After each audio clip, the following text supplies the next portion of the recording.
Hello, and welcome to Beyond the Noise, the podcast series from PRWeek. I'm Evie Barrett, Senior Reporter at PRWeek UK. Today I'm joined by our UK editor, John Harrington, and two special guests, both of whom are from the US and work in PR here in the UK. That's because today we're going to be talking about the results of the US election. So, without further ado, let me please welcome David Gallagher, co-founder of Folgate Advisors, and Whitney Simon, who's a Senior Account Director and Head of DE&I Consulting at Missive. Welcome both. How are you doing? I've had better weeks. Sorry, Whitney. There's been better weeks.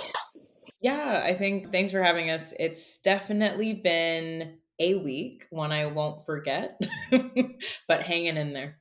Absolutely. I mean, I'm sure no one needs this recapping, but just in case anyone's listening and hasn't looked at the news this week, Donald Trump has won the 2024 US presidential election, beating Democrat candidate Kamala Harris. It was a pretty solid victory for Trump as he won over the majority of the key swing states. Republicans have retaken control of the US Senate, and at the time of recording, it's also looking like they'll have control of the House of Representatives. So let's start by speaking about your initial reactions. How surprised were both of you by the result? Do you want to go first, Whitney? I have to be honest, I wasn't surprised by the fact that he won. I think what was surprising was by how much of a landslide it was. I think across the news and a lot of the conversations that I was having, it was like it's going to be tight. We're looking at seeing the results towards the end of the week. So for me to wake up the following day and just to see the result was just really, it was surprising, but also just incredibly disappointing, and just made me think back to a couple of or when he last won the election, and the same feelings of how are we as a country, how can we really come to terms with the fact that this is who we think is the best person to lead our country. Yeah, I guess I agree with you with the shock and disappointment, but I was surprised. I've been active with the Democratic Party, just as a matter of disclosure here, since the Obama campaign. And since this summer, I've been out with others trying to get Americans to register to vote, request their ballot, and get in the game. And I had maybe a falsely informed perception of where things were going. I talked to so many Americans of all ages, and I felt nothing but real enthusiasm for the race, especially, honestly, when Kamala Harris jumped into the race, just a complete turnaround in energy. And what I realized is that what I thought was a sense of the American electorate was just a sense of the Democratic electorate. And even then, I maybe had a false sense of security. People that were motivated to register and request a ballot from here aren't the same as people who live in the US. And obviously, there wasn't quite the turnout that we were looking for in the US. So, nonetheless, it's not what I expected. It's not what I publicly predicted. I'm trying to absorb the results with a sense of humility, but also a sense that we don't know everything yet. So, there's a lot of information that we still need to wait for and process before we draw any real sweeping conclusions. But in any case, it doesn't feel great today. Sure, there's a lot to come still, but I mean, as things start to unfold, how do you think it's changed over the last couple of days? I mean, what did you think of the initial speeches from Trump and Harris after the outcome was announced? Well, honestly, I haven't listened to the Trump speech, and it might take me a few days to get to it. I'm just going off what I read on social media, and it was kind of what everybody expected, and not. I don't know if it was particularly coherent, but that's just sort of how he has come to somehow communicate with people. So I can't really comment on that. I thought her speech was gracious, but defiant as well. And I look at this as kind of a bigger game. I mean, we are a bigger set of issues for us. I thought Plan A to stop what I think is going to be a pretty bad administration was for her to win. She didn't win, and so far I accept that. But that doesn't mean that the things she was fighting for are over, or that we need to lay down and just accept what's coming. So I think we've been referred to, Whitney, as kind of the enemy within. I think we are the opposition from within. And that's kind of how I look at where I'm going to spend my time and energy going forward. Same. I completely agree with you, David. I haven't listened to Trump's speech. I think this week is very much about me processing and absorbing the results. And I'm like, when I'm in a better mind space, I can listen to it. But when it came to Kamala's speech. I think what was really powerful for me was just that defiance and that kind of reminder that this is merely one moment, that there's still work to do, that we can't let this completely demoralize us and have us feeling as though we have no power in shaping the world and trying to get it into a better place, because it is a really demoralizing feeling. And I think a lot of people are questioning, what is my purpose? What is my role? Is this really a country, a world that works for us? As a Black queer woman, I have those questions all the time. But I think it's in these moments when it feels like all the chips are down and everything feels as though it's gone completely sideways, that you do see the most power and the most change and the revolution coming out of, all of this. I mean, heartache. I don't think that I'm being dramatic when I say that. There's a lot of heartache here. So I think she did really well in kind of reminding people of, yes, it's going to be a really tough, 4 years, but there are still things that we can do and it's within our power to do. And now is not the time to give up. I thought the way that Harris addressed the younger voters in her speech was quite powerful. The way that she was reassuring them and saying, it's not time to throw your hands up, it's time to roll up your sleeves and get to work. I mean, I've only seen highlights of Trump's speech, but in contrast, him talking about things like oil and gas as liquid gold, and it's just two complete worlds apart, really. As you say, it's early days in terms of getting to grips with getting our heads around what's ahead and everything. But it would be good to get your initial thoughts when it comes to the election on what Trump got right and what Harris got wrong, put bluntly. Who'd like to offer some thoughts on that at this stage? Well, if I can jump in, Whitney, and I kind of said this publicly too. Right now, everything I have are feelings. I don't think that they've actually coalesced into thoughts, and definitely haven't coalesced into insights or wisdom. So these are just kind of feelings. But there are some facts that I think need to be considered, and maybe for me a fundamental one is that every democracy since COVID has faced a big pushback, regardless whether it was center right or somewhere in between. Literally every democracy, incumbent government has either been changed or challenged. So that's a worldwide phenomenon. And if you look at that, then in some ways, Kamala Harris outperformed her counterparts in terms of keeping it close and fending off the challenge. So that's a little consolation to people who wanted her to win. And it may feel to some who wanted Trump to win to kind of diminish his efforts. But that's just a perspective that I think we need to consider. Within the US, just focusing on that, I think most interpretations right now are just kind of wild ass guessing. I mean, I really don't know that anybody specifically knows what worked or what didn't. I run a pretty big WhatsApp group, people from all over the world chiming in with the view, and it's it's healthy, I think, for people to give their perspective. But most of the thoughts right now seem a little early and a little bit based on what assumptions were going into the race. So when people say, oh, Trump won because he won on Joe Rogan and Harris didn't, I don't know that actually means anything in the turnout, which was lower than it was when Biden won a few years ago.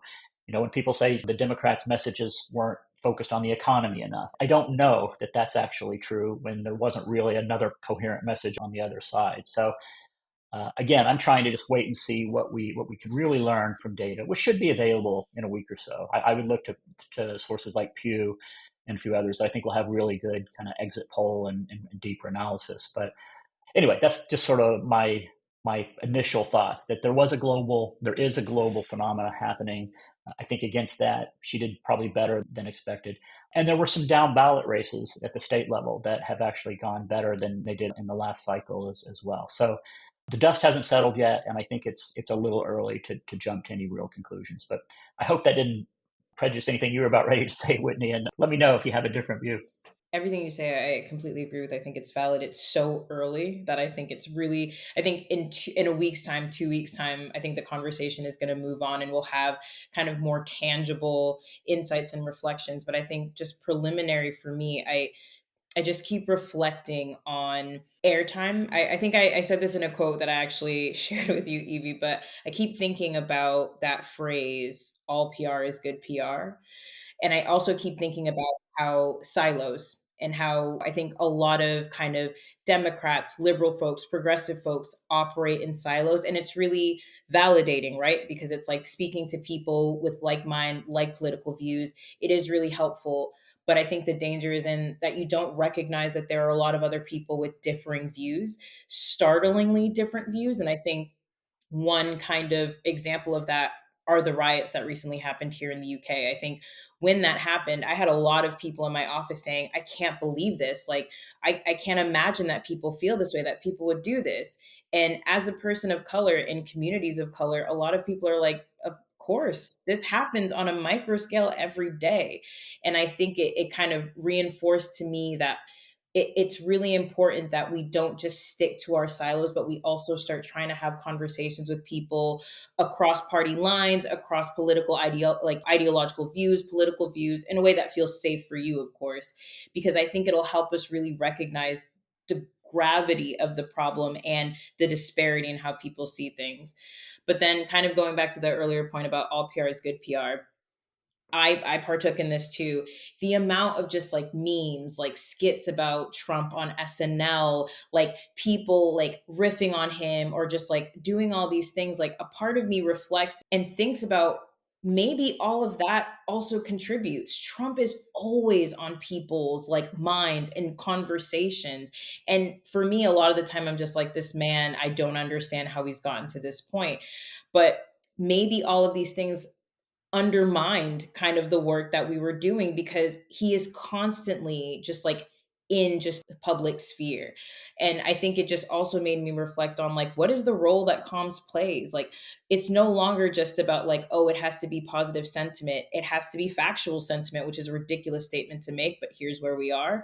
We are in a climate where a lot of people just want someone who they think is charismatic, who calls it like it is, who is entertaining. And while for some people, for me, I'm like, that's not who I want to run my country. But at the same time, there's a significant of people that do. And I think it's really important for us to take that into account and start thinking about how can we navigate this landscape now? Because it unfortunately that is the reality that we're in. So again, no hard and fast rules or reflections, but just some things I've been thinking about as I reflect on this election cycle and just all of the conversations and the things that I partook in, thinking like, yeah, we're clearly showing this man is incompetent, but maybe that helped. I don't know.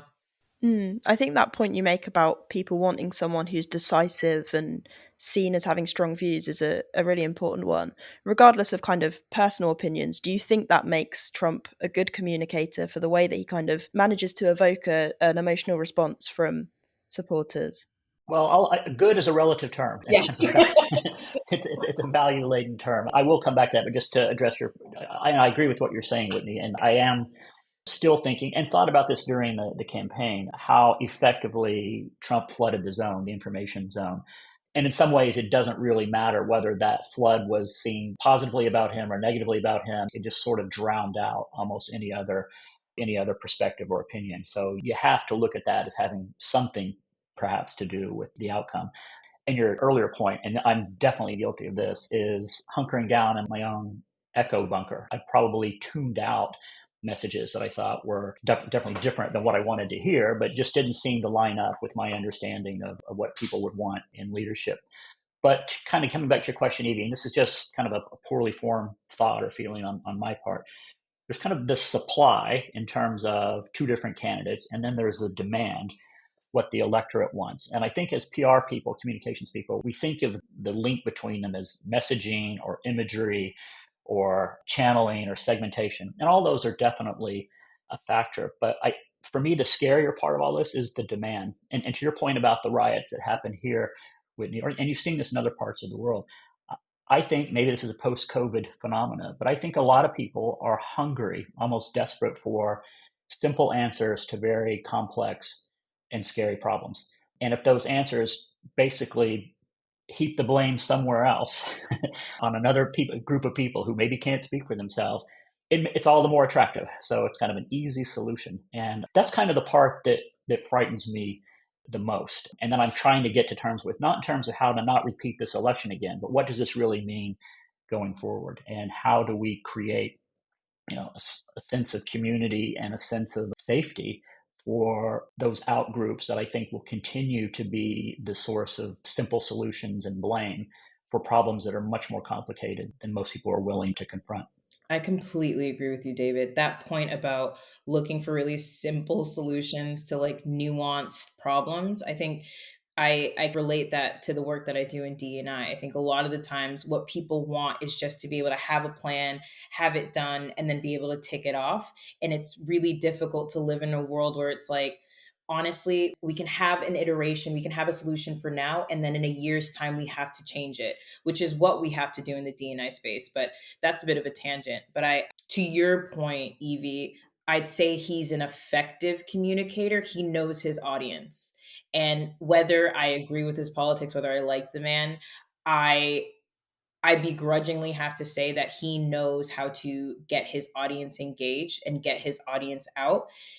And I think it's really important. Like, I remember watching the debate, and I mean, I'll say on the debate, I was like, this is wild. Like, clearly, Harris won that debate. She had responses, she was using facts. But after that debate, I got off of it and I was like, you know what? I don't actually think that it matters. And truth be told, we saw with the comment about Haitians eating dogs in Springfield. My family is Haitian. I'm Haitian. To see the reaction of people in Springfield, Ohio, targeting Haitians, like, even though it was debunked in that debate, it for me it was mortifying, but also just like extraordinary, because I was like, even when people say this man is lying, he knows what his audience wants. They want someone who's just gonna say it like it is, or say the things that people are too scared to, and they jump on it. And I think, again, like, it's really important. While it was like problematic, it's also really important to acknowledge, like, this is a thing that we need to learn how to navigate. You just made me Sorry. think of something. I think people say he says it like it is, but for me, more accurately, he says it like they want it to be. And that's a very different perception. And as people For trained in sure. ethical communications and facts, we struggle with that. We think that we have to, and I still subscribe to this, we think that we have to help people make sense of how things are. But a much quicker path to get what you want is to tell them how they want it to be, and that you're the instrument for that. Absolutely, David. You're so right. Yep. To some extent in this country as well. Not wishing to kind of make sweeping generalizations, but from initial results, it did look like there was a bit of a gender gap in the electorate. Trump leaned into, you could argue, the toxic masculinity messaging, which seemed to work to some extent. Do you think that means that we should be rethinking how we communicate to young men or any other sort of specific groups?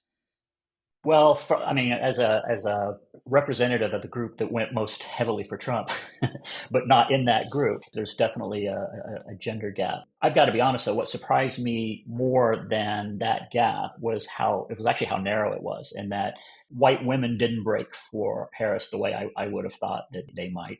Young women didn't turn out the way I would have thought that they might. So again, I think it's probably a little more nuanced than men breaking one way, women breaking the other. But I think that there's something directional to pay attention to there. I've heard others talk about kind of this younger generation of men being alienated. And I think that there's some truth to that. And I think that Trump spoke pretty clearly to them. But I haven't seen evidence that they turned out in any significant number. So again, I think segmentation is part of the answer here, but I don't think we're going to, in a week's time, say, oh, Trump won because he did that. I think it's going to be more complex and probably more uncomfortable than we can confront, we can face right now. Another interesting point here, I think, is around celebrity endorsements. We obviously saw Harris get on board with a lot of very well-known celebrities, from Beyonce to Bruce Springsteen and Taylor Swift. I mean, in hindsight, do you think this was a misstep, particularly in contrast to Trump often being pictured in more, if you like, sort of earthly, everyday scenarios such as famously McDonald's?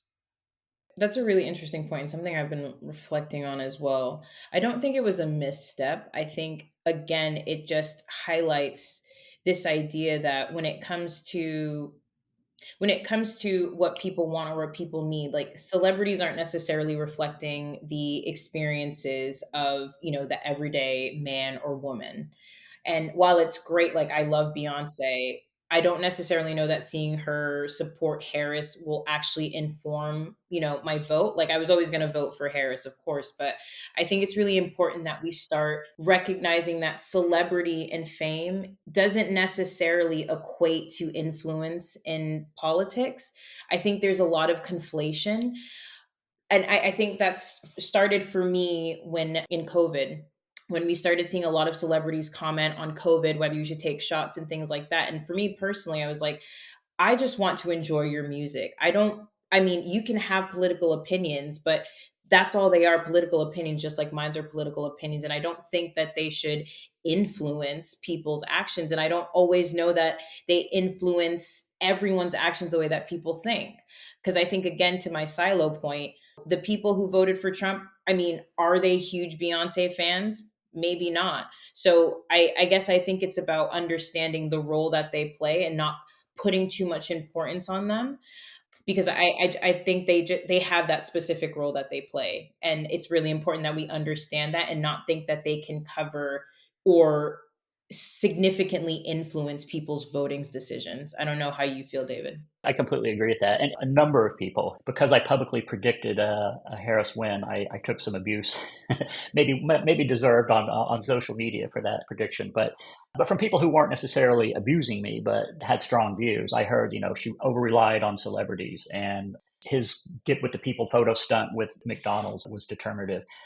This is still just a feeling, but I kind of have to reject both of those views. I mean, I don't think it hurt the Harris campaign to have Beyonce or Springsteen endorsing her. And I don't think that those endorsements took away from resources that could have been spent elsewhere. So it's not zero sum. And you don't say no to someone like Beyonce wanting to do something for you. So I don't think that cost her the campaign. I don't think anybody seeing the McDonald's stunt was converted from being undecided or a Harris voter and decided, now I'm going to become a Trump voter either. So maybe it reinforced some feelings that people had going into this. Maybe it didn't, but I don't think you'll see anything that said that's where the election turned on. And I think this is something, and if there is a lesson for us as PR people, communications people, is to avoid kind of looking in very recent history for very obvious tactics as being truly determinant drivers. And for me, what I've drawn from this is that Harris ran a campaign for a little over 100 days and came pretty close to reversing a big gap, an enormous gap that stood between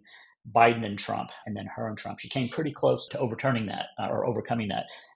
Could she, in another 30 days, would that have been reversible? I mean, could she gone over the line? I don't know.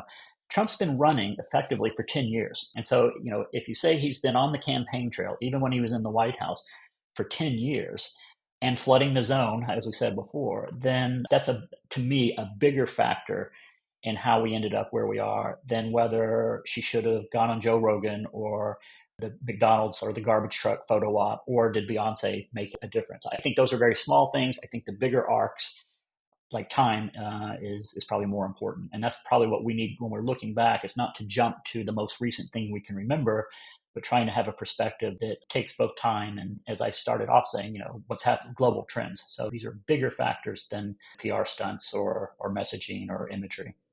That's a really strong perspective. I mean, sticking with things like Joe Rogan, I think it's safe to say that generally we saw a bit of a move away from traditional media in this election towards more alternative forms like podcasts. What do you make of that and what that means for the comms industry going forwards? I've been trying to get my head around that too. And again, it's hard to get an unbiased perspective on this. So when I hear people saying, that channeling was the key factor and bypassing mainstream media, going to friendly podcasters and kind of a friendly ecosystem was determinant for Trump. I can't really reject that yet. I don't know, but I think that is interesting. And then I hear from kind of mainstream journalists who I think are a little bit hurt right now that either they weren't listened to or that neither campaign particularly courted them. And I think maybe that's just a reflection of where the wider media ecosystem is. So again, I don't know if that was a factor, but it is kind of hard to ignore the fact that neither campaign really leaned into the New York Times. I don't know that the Washington Post failure to make an endorsement had any factor whatsoever. It hurt them had any force whatsoever. It hurt them with subscribers, but I don't know if it actually hurt the campaign. Although I guess you would have taken it if you could have had it. So There's definitely a reflection on what's happening in the media more broadly.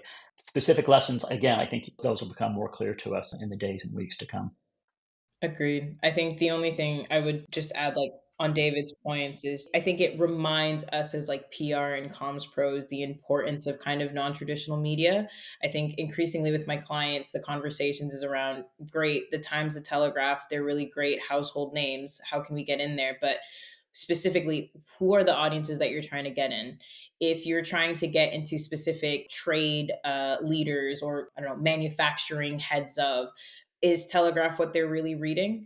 And so I guess for me, it's thinking again about audiences. Sometimes I feel as though we can make generalizations about where people are reading, where people are going for information, for news, and things like that. And I think we need to be a bit more strategic about recognizing maybe where we get a lot of influence is on these podcasts. Maybe it's working with specific influencers. So I think for me, the real lesson or reminder is just to be thinking really strategically about my core audiences, because it's no longer just like your nationals, your red tops. It's way more nuanced than that. And we need to take that into account. This is a question that you may or may not be able to answer at this stage or have thoughts on, but I wondered if you've got any kind of initial ideas of what a Trump presidency might mean for the comms industry over here. Are we going to see any significant changes to the way messaging works, to maybe how campaigns pan out? I know it's a big question, and who knows ultimately, but do you have any sort of thoughts about how things might pan out this side of the Atlantic, I suppose? Well, honestly, I don't specifically, and I'm less worried about what it means for the comms industry and much more worried about what I think it means for worldwide, the economy, security. I'm pretty active on Ukraine issues. So I'm worried on, frankly, I don't say higher, but a different level than what it means for people in the communications business. I'm sure some will draw some lessons and try to make that work for their clients or their work or the organizations they support.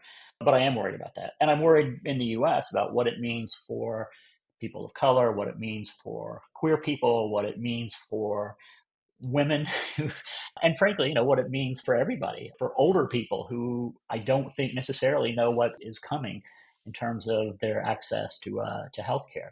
So at some point, I'll probably worry a little bit more closer to home about what does this mean for the PR business. But I actually think there's some pretty significant changes coming, and I do worry about that. The lens that I'm looking at it is from a DE&I comms lens. I have a lot of concerns because we have just, I shouldn't say we, I didn't. The country has elected someone who is a convicted felon above everything, who regularly makes anti-trans, racist, sexist, misogynist comments. And we have rewarded that. And it concerns me in terms of kind of almost showing that it is okay to have these comments. It's okay to disrespect people. It's okay to harass people. And so, and also his running mate, JD Vance, has like publicly said he wants to deprioritize and basically, no longer fund D&I initiatives. And so there is a lot of concern when it comes to what do working places look like? What does organizational culture look like? And I think that has an impact on just like the wider world as a whole. Something my mom told me that broke my heart is I have a 8-year-old brother, and he had an election in his school, and he told my mom, he was like, I voted for Kamala because she's not a liar. And when the news about Trump came out, it was like, how was that conversation? How do you navigate that conversation? She was like, Whitney, honestly, I don't know. Before, when I was raising you, it was so much easier because you know what's right, what's wrong. Lying is bad. Telling the truth is good. Being honorable, being respectful, treating people with respect is good. I don't know how to instill those lessons when this is what the world is showing is rewarded. And I think kind of like taking that and tying it to like a macro lens, I think it's really difficult for business leaders, comms leaders, tech leaders, all leaders to really figure out how can we create organizational cultures that work in a respectful way, champion diversity, champion people from different walks of life coming through and contributing. It's really difficult. It's not impossible. And I think for me, what I'm trying to take away from it is now's the time to really buckle in and trying to do that work. But it is terrifying because we don't have that backing on a wide scale. And I just feel as though it's just unwittingly enforced the idea that it's okay to be a liar. It's okay to be a terrible person. I'm just going to say it. Yeah, well, actually, thank you for saying that. And I kind of want to amend my comment and not be dismissive entirely of what this means for PR or comms people. I didn't mean to think that I was addressing a more important set of issues. I do think that there will be an immediate headwind, uphill force if you're committed to diversity and equity and inclusion, if you're committed to sustainability types of communications and programs. I think this will make it much harder, much more quickly to find salience and common ground, or have clients and organizations that are willing to take risk. It'll just change the odds for that. So yeah, this will have immediate impact in some parts of communications and PR space. And I think that's unfortunate. And I think time will tell what sort of impact it has more broadly. I was thinking about, and I'm sorry your brother had to go through that. I grew up in Texas, and a lot of people that I know and love were pretty quick after the election to post memes saying we can have different opinions and still be friends, which in my heart I do agree with at some level. But at another level, if that opinion translates into policy that hurts people, diminishes or dehumanizes or threatens people that I care about, then it's not just a difference of opinion anymore. And I think that's kind of a reconciliation that we'll have to try to go through. And that I think a lot of people who voted that way think that, okay, well, I made my vote, you made yours, my guy won, let's just move forward. But it's not really that simple. And I think that there will be a lot of relationships that will, if they weren't strained before, will be continued to be strained. I don't know if that's a PR or comms question, but I just think that's a bigger question for us to grapple with. I mean, I wonder, we talk a lot about the sort of moving away from ESG and what purpose campaigns mean now and all of that sort of stuff. I mean, I can't help but reflect on what these kind of campaigns are going to look like over the next 3 or 4 or 5 years. Do you have any thoughts? Do you think maybe corporate America is going to be less keen to emphasize purpose when it comes to their campaigning? That is my fear. I think the only light at the end of the tunnel is to the earlier point about Harris's concession speech. I think there are a lot of people that are fired up, rightfully so. And I think this presidency, it's not going to be easy for Trump, because I think a lot of people are just like fed up with the system and are like, I am not just going to take this lying down. And I do understand that from like a corporate level, it can be really difficult to be the one who, puts your head above the parapet. But I think there are a lot of, uh, people within organizations that are just like, I am still going to carry the mantle for making sure that this is a place that everyone can come and work at. I think it's just going to come across differently, but it is going to be an uphill battle. I'm preparing myself for that. I'm preparing myself for the conversations and how can we talk about this in a way that is inclusive, that doesn't necessarily open you up for litigation. And I guess the one thing, the bright light here is that we're not in that space yet.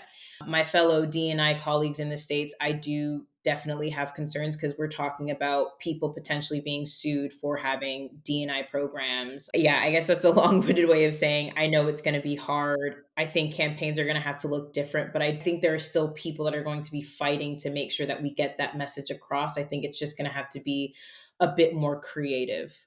I fully agree. And I said I wasn't going to get in the prediction business. So I won't call this a prediction, but I would understand if corporate America, and let's be honest, corporate world, slows down a little bit and maybe is cautious and quieter than they have been on these types of questions and issues until they understand what the real risk profile looks like. And I couldn't in good conscience encourage them to move faster than they're comfortable with right now.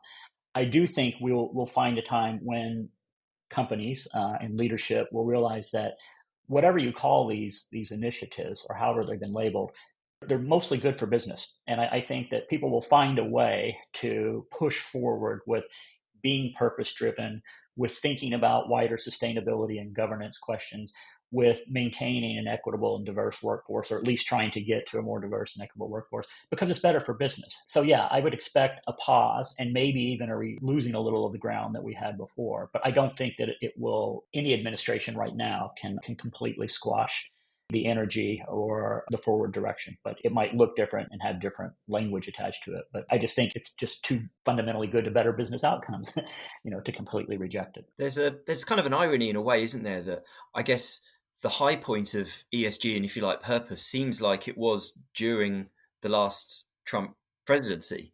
And I don't know correlation and causation and all of that. Do you think there's maybe an argument to say that as the government is helping people less under a Trump presidency, as the sort of the role of the state in helping people, however you define that, sort of erodes, maybe that's where companies will start to take the place again? Or am I maybe overthinking this and over-grandizing what companies can do? But it's just a thought that occurred to me that there is a kind of an irony there. 2016, during the first Trump presidency, I was in a lot of meetings and conferences and CEOs and advisor CEOs saying, well, now it's going to be up to business to kind of blunt a Trump presidency and keep some initiatives moving forward.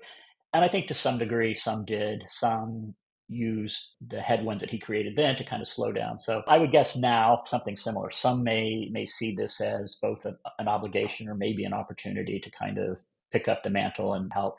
I honestly don't know. I also think this presidency will be different than his earlier administration. There aren't any guardrails. There's a pretty clear, set of instructions that he has been working to develop, Project 2025. And so I don't think we fully understand what it is we're up against yet. And I don't say that to be fatalistic, but more like we really have to hunker down and think about how on every level we are going to resist and oppose, I think, a set of policies that will be shocking to people. Yeah, I completely agree. There is truth in that these really difficult moments, that's when you have people that come through and try to make the most change. But I also think that the climate, just like the macro, like global climate, is just, it's in a completely different place than it was during his first presidency. That said, I have a lot of faith in that. I think while it didn't necessarily reflect in the turnout for voting, I do think that we have a generation in Gen Z that are very much tired of the status quo. And I do think that when it comes to organizations, like, that's talent that we need to bring in, right? And I think all of the pillars of sustainability, diversity, equity, all of those things are really important to that group. And so I do have faith, or yeah, I guess I would say I have faith that I think with kind of that group and other people just feeling like galvanized in terms of like, we have to make change. If we can't get change from like a governmental political level, then what is the change that we can make in our small communities? I mean, that's how I'm looking at it. So I think we'll see a lot of people taking the mantle from that perspective, whether it's, again, in their offices, in their communities, to try to make a difference there. But David, I completely agree with you. I have a lot of concern about what this presidency is going to look like, because it's, I mean, especially given like with the Senate and the House, it's not a good time. It's quite scary. By the way, I haven't conceded the House yet, so I'm still waiting on a few races to You're right. You're right. to come in. Just Let's I keep think we that said, optimism alive. but bringing us closer to where we're all living and working right now. I've had a few comments saying, "Oh, what's happening to America?" And thank God there's an ocean between us and them. And again, not to be fatalistic, but I think that's naive. And I think to think that what's happening there is somehow isolated from what is happening here, not what could happen here. When you mentioned the riots before, there's not a small layer of sentiment of support for what's happening in the U.S. or what happened here. It's a fairly large layer, and it too, I think, can be easily or readily stoked and focused.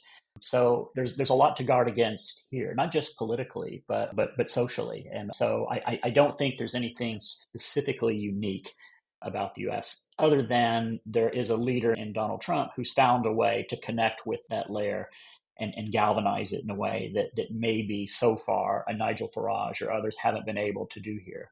But that doesn't mean that there's a lot of people, there aren't a few people out thinking about what can I learn from what happened there and bring it to bear here. And that's something I think we need to think about. I completely agree. I think part of the reason why when people make that comment, it kind of gets my back up a bit, because I do feel as though even in the short amount of time that I've been here in London, that's 6 years, I have seen American culture slowly slip in. From a business perspective, I remember when I first came here, kind of that sentiment of work-life balance was something that was super prevalent. And in the 6 years that I've been here, it does feel like that American startup culture, work hard, play hard, has filtered in. And I think we can't underestimate the power of just like American greatness, whether or not it's actually, true in how it manifests. I do think that it's really important to recognize that a lot of people look to America. A lot of people see that as the pinnacle of greatness, and that culture does feed in. And so it's really important that we don't underestimate that borders are an ocean, a border, like they're all pretty intangible, right? I think we learned that with COVID. We can have borders. It doesn't mean that we're not going to see these things happen and impact us on a global scale. And I think it's really important that we remember that.